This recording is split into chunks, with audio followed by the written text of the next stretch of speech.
Charlaree at Azelda's Legacy, and Charlie has put in a long, hard day helping Andrew, and he and I working in the storage unit, and now he is enjoying wonderful Casey's pizza. Yes, yes. So, we got a little bit of exciting news just yesterday, I think it was, or was it the day before? We got in touch with some folks that we know down in Alabama and acquired permission to, actually their blessing, literally, from the Hovens to read Doc Hovens' books on our YouTube channel. So these two characters, Alfie, on your right, the one with his hand, paw, claw, what would you call it? His foot, his front foot is on the book. That's Alfie. And this is Maggie. Alfie usually starts conversations. Maggie usually gets the last word. We'll let you figure it out from there. Stories with Grandpa. Doc Hoven has done several books that are Grandpa Hoven interacting with his grandkids. And so Charlie's going to read those on the air from time to time. And Alfie and Maggie will join us for that. So that's kind of our exciting news for the time being. And this video is just mostly to catch you up on just a few odds and ends of random things. So there's that piece. Now if you hang tight for a moment, I will step into our kitchen, because this is our temporary living space. And you see we have a place for things. They used to say everything in its place and a place for everything. Well, I'm not sure if we have everything in its place, but it's a good start. So, chickens have been laying prodigiously for early in the year, and for being somewhat old chickens, they would be past 2 years old now.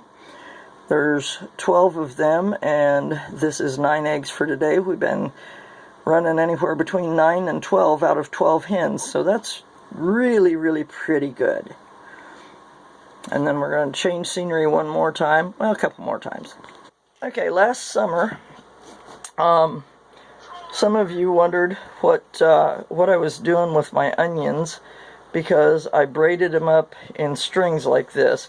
And let's see, this was the first one, this messy looking one that kind of has gaps in it. That was the first one that I did, and I'd kind of forgotten because it had been too many years. So I tried to start braiding from this end and work them down together with a string in there. I'll show you that in a minute. But what you really need to do is you start from this end and just get your 3 strings together, tie a knot, and then start adding in, just like if you were French braiding hair, for any of you gals that do that. Well, I suppose there's guys that do that too. But you see how these strings looked much better. Well, you have to make sure that the tops are dry when you do that. You see how those are nice and brown. You have to make sure the tops are dry when you do that. And the trouble that I had was getting things to dry when we had such rainy weather. I had them laying out on a, what do you call that, metal table? Not perforated.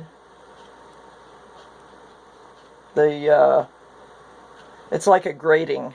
It's and kind of an expanded metal. Anyway, so they could get air all around them, but it just would not dry up. And so I finally had to move them inside and try to keep fans on them. They just didn't dry very well, so I had about a third of them that I just had to chop up and put in the freezer because the tops wouldn't dry right, and they were in danger of just going ahead and rotting down into the onions. So, you know, could have had more dried this way, but I really didn't lose anything. It was just which way I was storing them. So, I've got about a dozen left in here, and some still hanging over in our storeroom. But these strings got down, and when you get ready to use them, you can literally just usually twist them off from there, or you can use a knife and snip them off. Usually I have a hold of the string with one hand and the onion with the other, but see, I was able to do that. So then I'll use that one next. but you can see, if you look closely, you can see the string just braided right in there. And when you get up to the end, you just tie it off, and I used a zip tie so that I could hang it up, and you'll see why I did that when I'm over in the other building. So, okay, again, a change of scenery. So then I still have these two strings left, and there's a pretty healthy amount left there for the beginning of March. And here's one where my red ones are all gone. I'll just bring this down. When I got to the end of the string, I just tied it off like you would tie off a braid if you were braiding a ribbon into it. And then I ran a zip tie through it so that I could put it over that pole that I had sticking out there. And you could hang it from a hook, you could hang it from anywhere. You just want to have them hanging far enough apart that they can get airflow between them, which you could see that from the picture that I showed earlier. So, and if you're hearing all the little noise makers, yes, the cats are still coming in at night.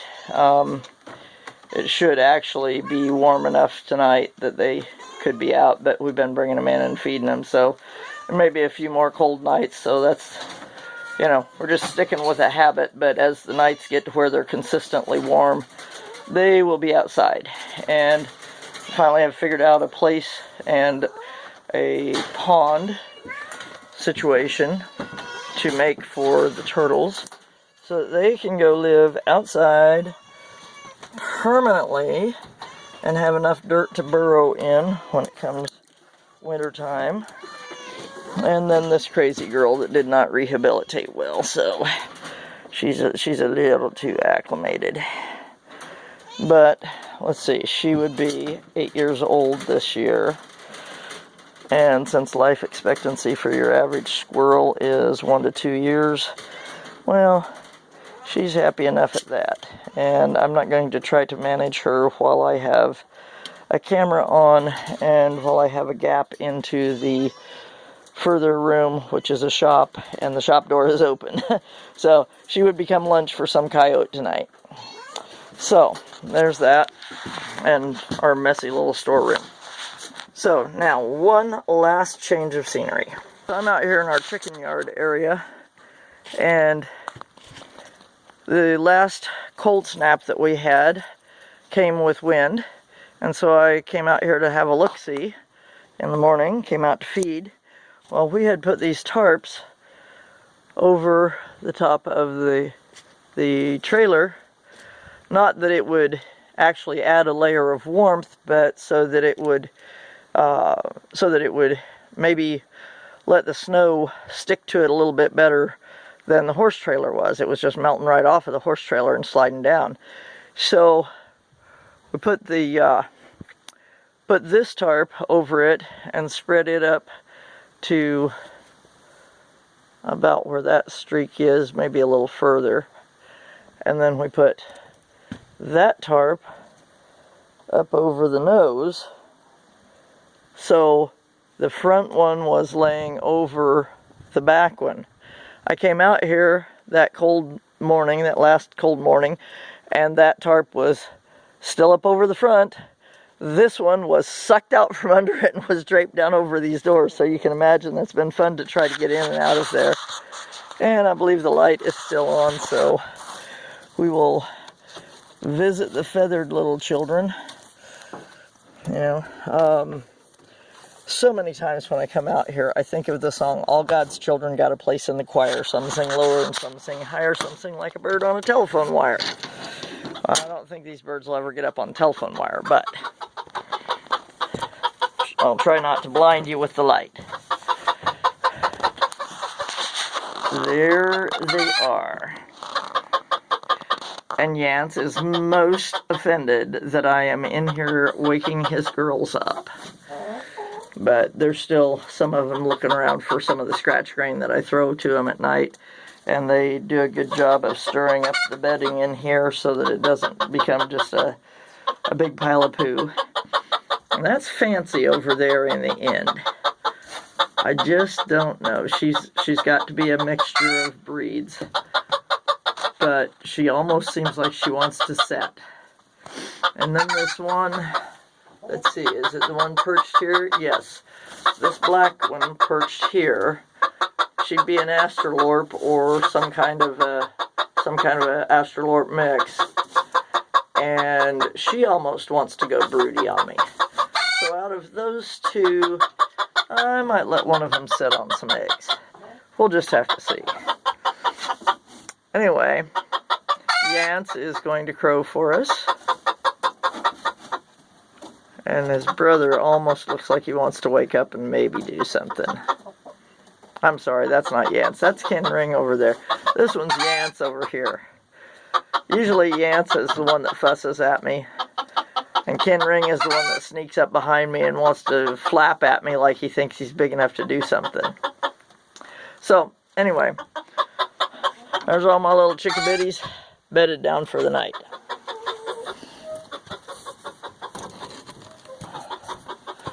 So, tomorrow or the next day I'll have to get out here and remove that tarp so that it's just not being a pain and not being more torn up, because there might be some use for the smaller chunks of it that are not currently shredded.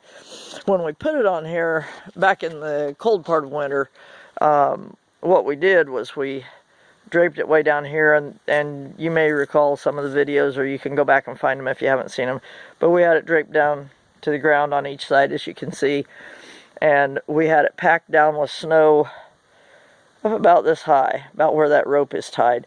We had it packed with snow, and so then of course as the snow melted, then we were leaning things up against it, and it didn't flip these tractor tires, but just the wind whipping around and so forth, it did flip this couple of good heavy pallets off of there. So it did get a little bit wild, and I'm sure that the chickens were not happy. I was not actually intending to let them out that morning when I came out, because it was still below freezing, and they can handle down in the 20s, but usually when I get around and let them out, I try to see to it that it's up around freezing at least, if not warmer than that. Well, they were very, very wound up, and of course they could hear my voice as I was, see it flopped that concrete block clear over there when it shook loose. They were very distraught at that point, so I thought it was just best to let them out, give them some scraps, and let them go about their day. So here's one of our original chicken coops. We're actually going to see about cleaning up at least one of them and putting it on Facebook Marketplace, because the horse trailer has worked out to really be a good deal for us. We may or may not keep this one to use with, a hen brooding. We could put a hen in a dog box, so we might let them both go if we get some good interest in them at the at the price that they're worth.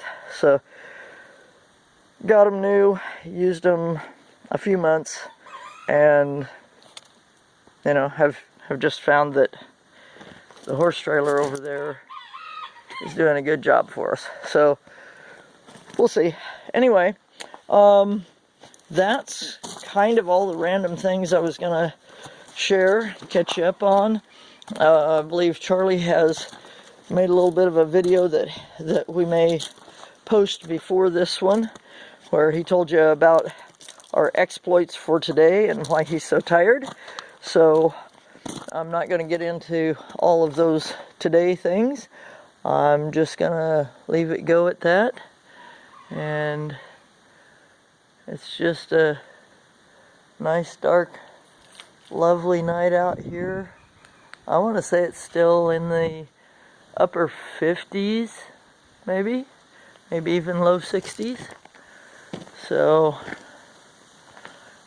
lovely night for March. So, no big spiritual lesson, just random things to catch up. And I will let you go with that. Bye-bye and God bless from Azelda's Legacy.